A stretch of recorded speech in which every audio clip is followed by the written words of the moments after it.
Hello everyone, welcome back to my channel and welcome back to a new video. So this is going to be a very exciting video for me because I'm going to start the haircut challenge.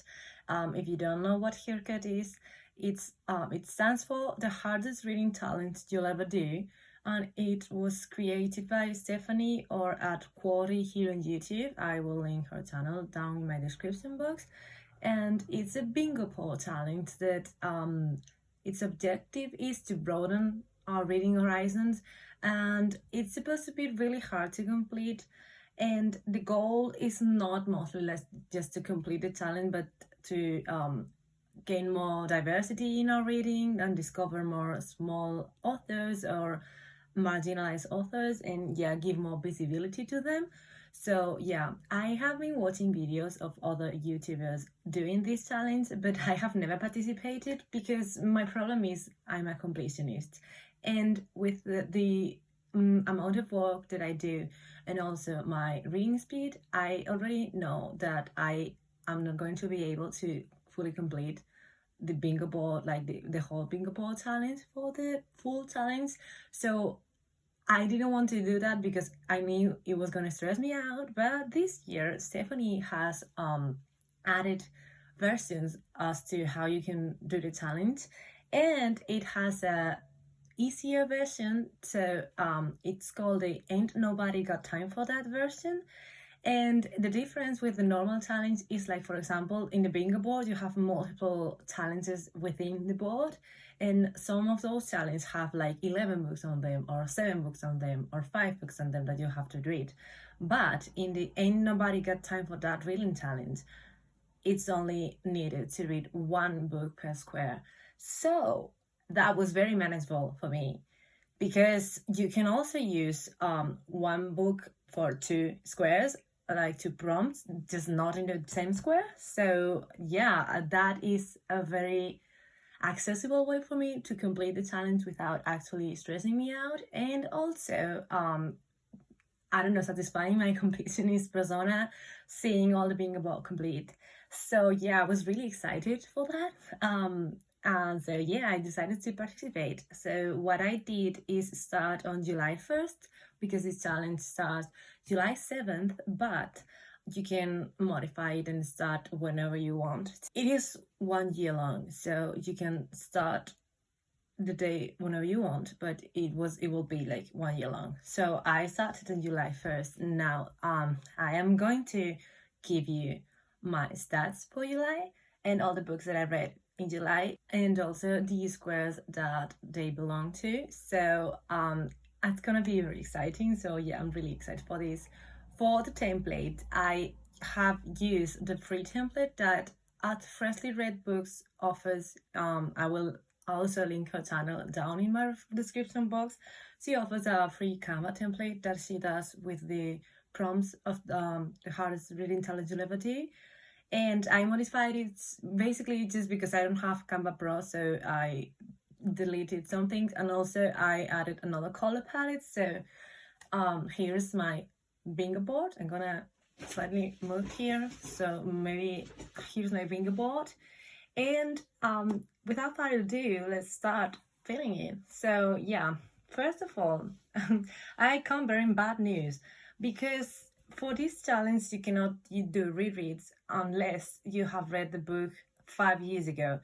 And I thought I had read those books 5 or more years ago, but I hadn't. So I have 3 books here that technically will not count because I read them 4.5 years ago. I was so mad when I saw the date on my Goodreads.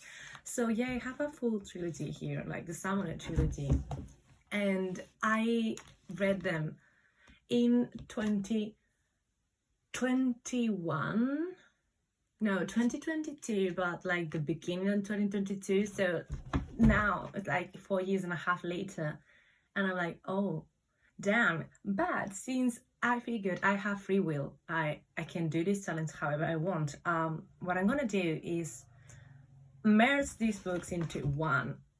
I'm just gonna use the whole trilogy to 1 square.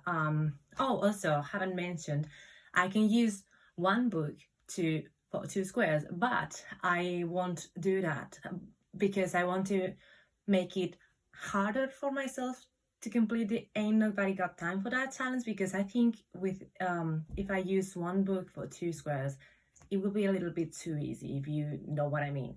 So until I complete the entire bingo board, I will only use one book for 1 square, and in this case 3 books as one for 1 square. I'm also reading like a secret mission that Stephanie puts out each month, so that I can use like a free pass to counter reread. So technically this will be legal. So today is not legal, but it will be, okay? So bear with me. Anyways, we have the Summoner Trilogy for 1 square. And what square did I choose for this? And let me check. I think it was the Choose Your Profession. Let me just check the bingo board. Okay, the Summoner Trilogy, these will belong to the Choose Your Party bingo square. And this was the D&D inspired. I'm gonna read you the definition that Quality put in her website. It says, this prompt is all about the professions of the protagonist. You will need 5 different roles to complete instant haircut. In D&D, there are many classes of professions. Your job is to relate it either literally or interpretively to the protagonist of your story. So the protagonist here is a battle mage, like a maid, magicians. So here we have a lot of magic related professions in D&D. So we have like the sorcerer, magic innate, and it says witches and magicians, so I'm using these as that, a sorcerer. So we have the sorcerer square complete with the Choose Your Party. So now I have that square complete. For now, if I decide to do more, then we will see. Anyways, then I have Iron Widow, and this was a very easy choice for me to where to put it, because we have a square that is called, let me check, okay, yeah, the periodic table. Like you have to choose a book that it has an element of the periodic table on the title, and Iron, well, yes, Iron Widow. So there's that. I absolutely loved this book. I devoured it. I had so much fun reading it. I know some people hate it, valid, some people love it. I am one of those. It was a 5 stars for me. So yeah, hopefully I can read the second one soon. So there's that. Okay, for the next book, it is Italo Calvino, The Distance of the Moon. So this is like non-fiction, and it's a philosophical book about another. So it's like very strange. There's such short stories about some kind of family aliens that do very weird things around the universe. So it's very philosophical, and I was really fascinated by it. So yeah, and this book, I chose it for the square that is the Choose Your Curriculum, because it's like school subjects. So philosophy, I had philosophy in my school, so you have to choose, I think it was 5 different school subjects, and a book had to represent that. It doesn't necessarily to be non-fiction, but in this case I had this philosophical non-fiction book, so this will be for the subject of philosophy. So yeah, that's another square gone. The next one, okay, we have The Full Moon Coffee Shop.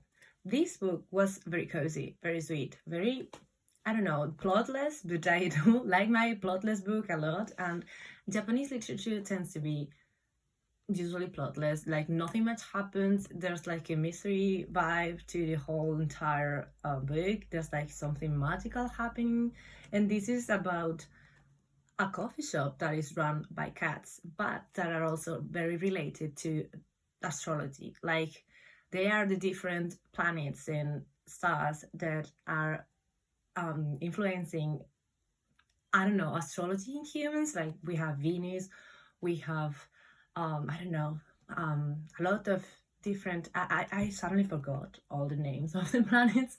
No, like, you know, Uranus, I think is there, we have Venus, we have Mercury, I think. So like there's a chapter about Mercury retrograde. I didn't know it was going to be so much astrology related, so that was fun. And yeah, I enjoyed the book a lot. So for the prompt that I chose for this book, it's the animal families, because I think it was like it had to had the animal in the cover, and here we have three little cats. So for the cats on the cover, this was chosen for the animal families square. So yeah, another square gone. Then we have Malibu Rising, another 5 stars. I love this book so much. I don't know if it was maybe because it was about mostly Nina Riva, that is the eldest daughter of Mick Riva and June. And I don't know, I loved her. I'm also an eldest daughter, so I don't say I'm relating to her because my family is nothing like hers, and I am thankful for that. But I love the drama of it, I love the feelings of it, and yeah, no, I don't know, the setting was also very cool, like to see Malibu and all the celebrity culture that is around there. I had a lot of fun reading this, and it I don't know, I love to see the relationship between the brothers, because these books, it's about Mick Riva, June Riva, and then their children, and I love to see the relationship between the 4 children that I don't know, that built their lives very successfully despite how life was, I don't know, working against them.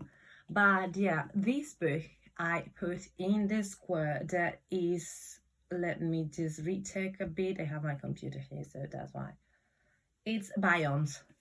Biomes, because in the cover you can see the sea, the ocean, and it's like I searched in the internet for this just to make sure, but like there's aquatic biomes that count as biomes. So like not a coast, like the beach, I searched for the beach, and the beach is part of the coastal biome, like an aquatic biome.